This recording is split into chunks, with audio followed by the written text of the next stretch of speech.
efforts to increase Latinx engagement with national parks. Specifically, I want to talk about a National Park Foundation project called the American Latino Expedition, or ALEX. ALEX was a contest for Latinx bloggers that ran in 2013 and 2014. Winners went on all-expense-paid trips to national parks and blogged about their experiences.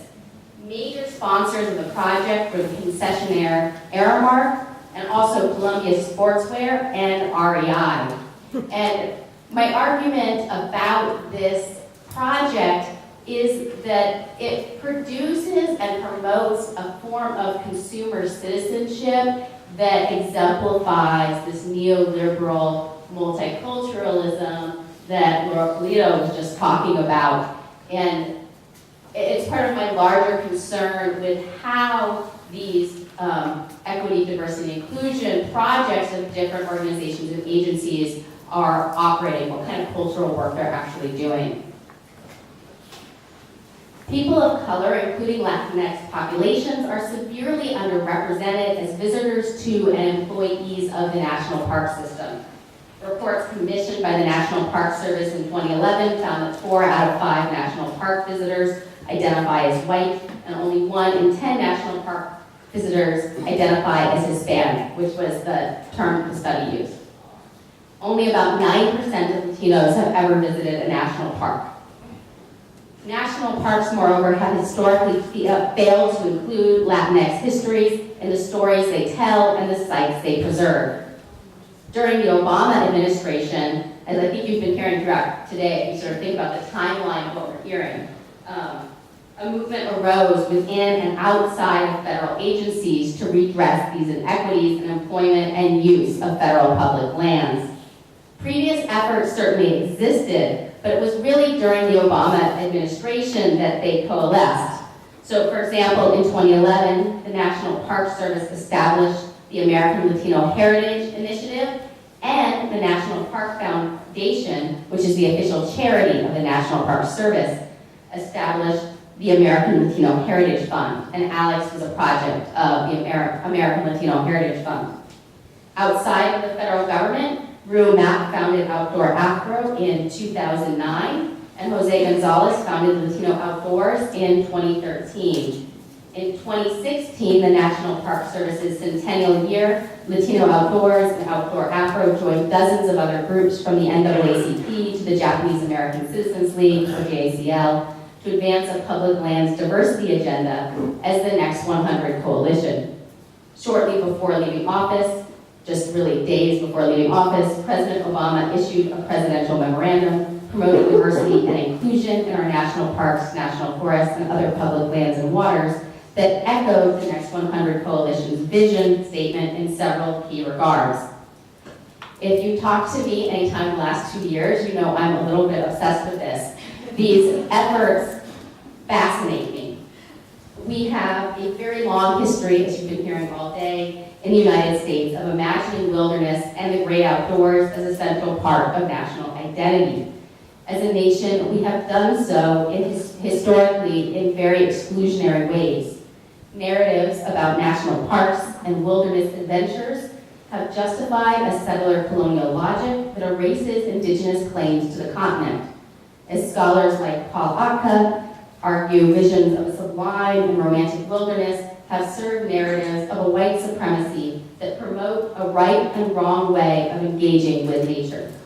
As scholars from Sarah Ray to Alexander Stern have shown, backpacking and adventure culture have fed a frontier mythology built on white heteronormative masculinity and a eugenicist investment in able white bodies. So, given this problematic history, how are the new cultural productions that call for a diverse and inclusive national park experience reshaping ideas about national identity in the United States? Right? If national parks tell the story of national identity and who we are as a country, what happens in the shift that we can see in these 2 images, one frequent appear in environmental history lectures, the other from the ALEX blogs. How do these new cultural works change our ideas about who is and can be an American? How are they changing our ideas about what nature is and who nature is for? Moreover, within ALEX and other efforts to engage Latinx populations with federal public lands, what is the American Latino identity that is being produced? Organizations like the American Latino Heritage Fund, the American Latino Heritage Project, the Next 100 Coalition, and Latino Outdoors position conservation and public lands as the next frontier of federal civil rights. These organizations and institutions argue for equal access to national parks as well as equal employment opportunities.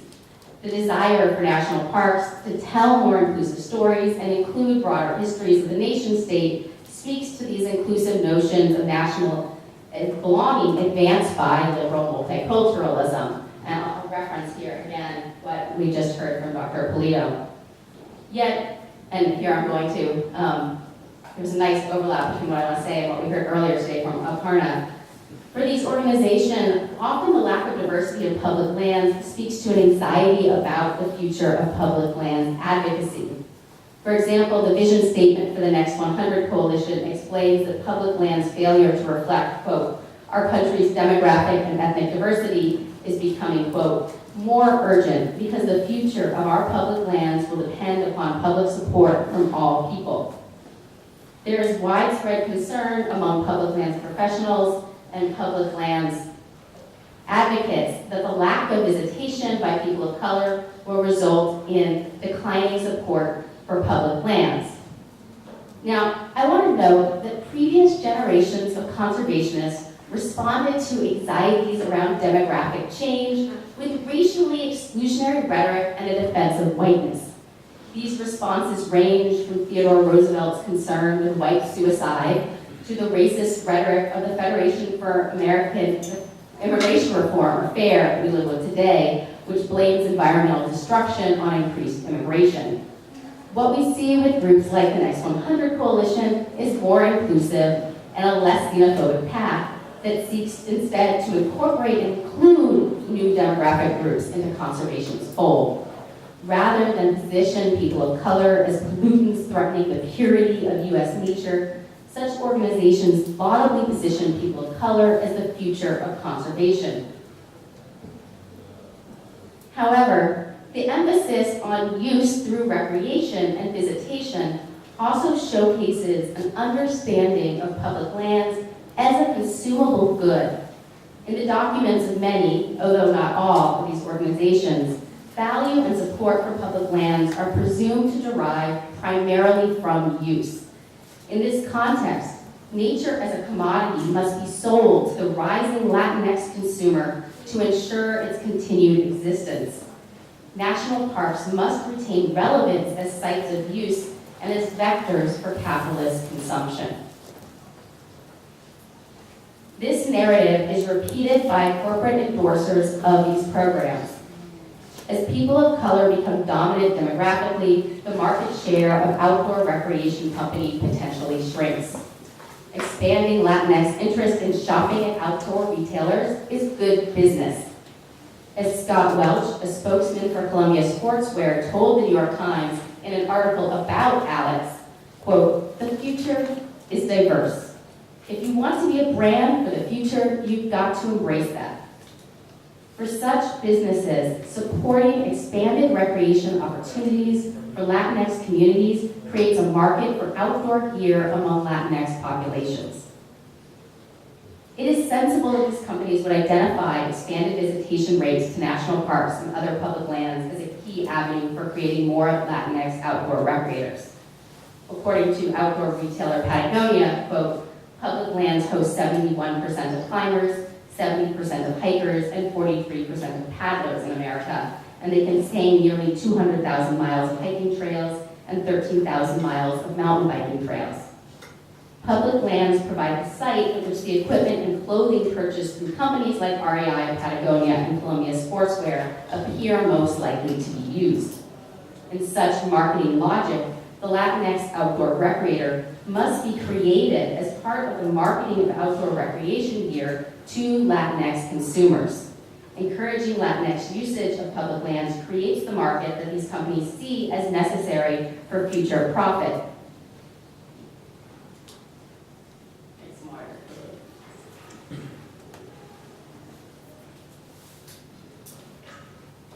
In many ways, this is the driving force of ALEX. And I'm not going to say a whole lot about the National Park Foundation and the American Latino Heritage Fund right now, but I will say that this was a vision of their founding executive director, who was hired from a boutique marketing firm that specialized in marketing to Latinx consumers, and specifically using social media to do so in ways that makes ALEX as an innovative social media campaign not surprising. In ALEX's social media marketing strategies, the narrative of national inclusion for Latinx peoples is built on consumer citizenship.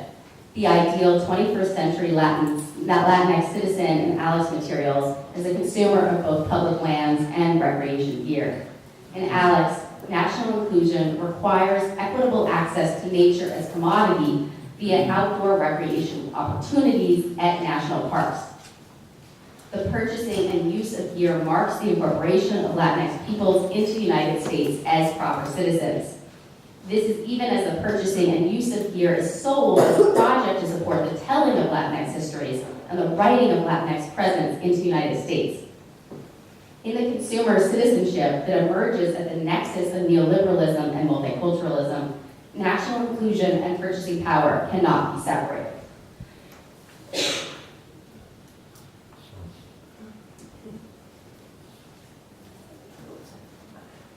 ALEX emphasized the selection of bloggers and social media influencers who were unlikely hikers.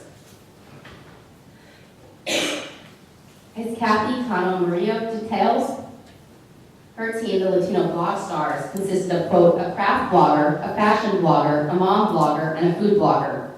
Hiking boots didn't exactly fit into our daily routine. Entries like 15 tips for first-timers emphasize how few of the participants had hiked, kayaked, or visited national parks prior to their ALEX trip. Latinx and ALEX blogs frequently appear as a blank slate, learning about nature for the first time and learning how to access nature through their purchasing power rather than as peoples defined by their histories of relationships to land and the environment. For the most part, ALEX materials ignore the existing environmental ethics of U.S. Latinx populations, such as the tradition of good life writing identified by Chicana eco-critic Priscilla Ibarra. They also ignore disputes over land grants that have marked Mexican-American relationships to U.S. federally claimed land.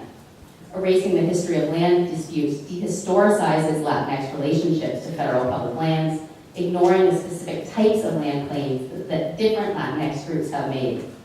It also ignores a long history of existing Latinx land use in the United States, from urban gardening to fishing and sheep raising.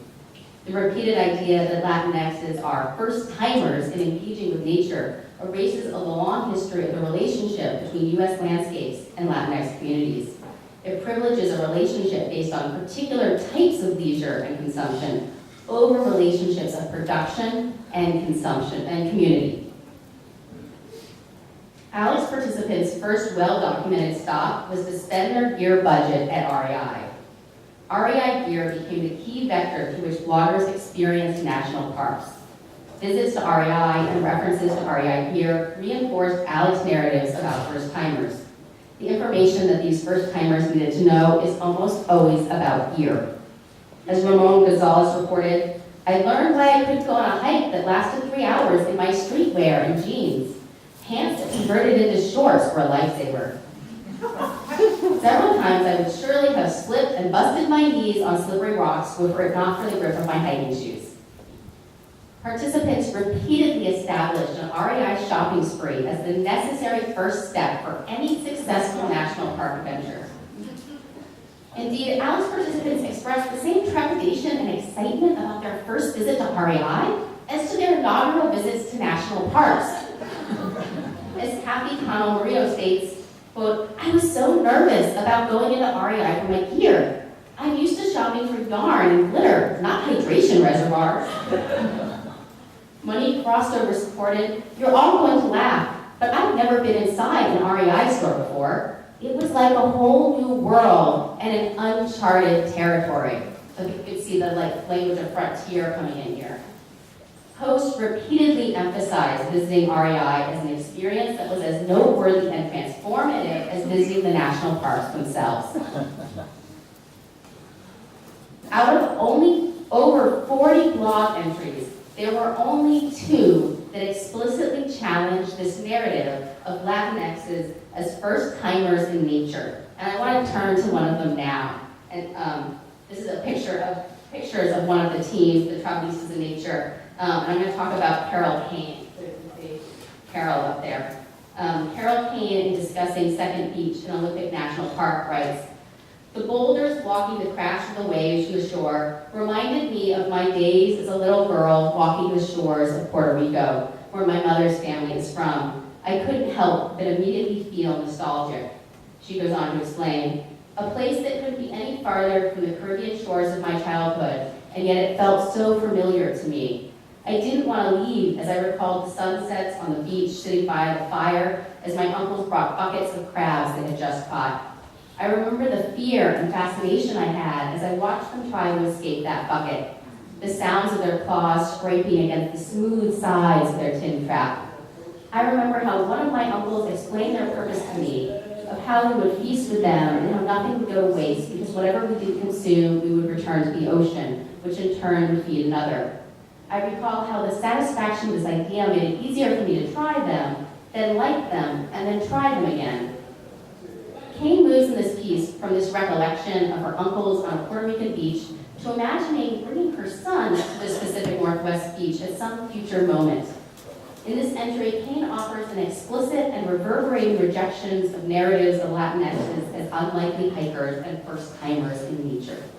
She establishes nature as a home for both previous generations and future ones.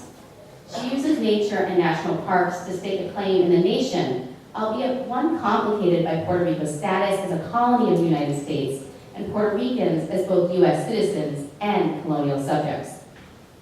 She emphasizes as well an environmental knowledge and sustainability ethos that comes not from the education offered by park rangers, but from the lessons taught by her uncles on the beach. Notably, there is no mention of gear and no marketing plug for REI Columbia or any other company embedded in this post, one of the few that I can say that about. In counter to the many blog posts that emphasize the purchasing of gear in relation to an internal transformation and inspiration of solitude, Kane's posts repeatedly return to a Latinx community that emerges in national parks. It is in blog posts like Kane's that I would argue we see the project of Alex as ambiguous and incomplete. Alex highlights the dominant narrative of REI purchased gear leading to self-improvement through solitude and sublime vistas. Yet it also offers occasional counter-narratives that are aligned with longer histories of Latinx environmental thought. Ultimately, it suggests the ways in which emergent Latinx outdoor identities may both fit into narratives of U.S. exceptionalism and colonialism and simultaneously resist their confines.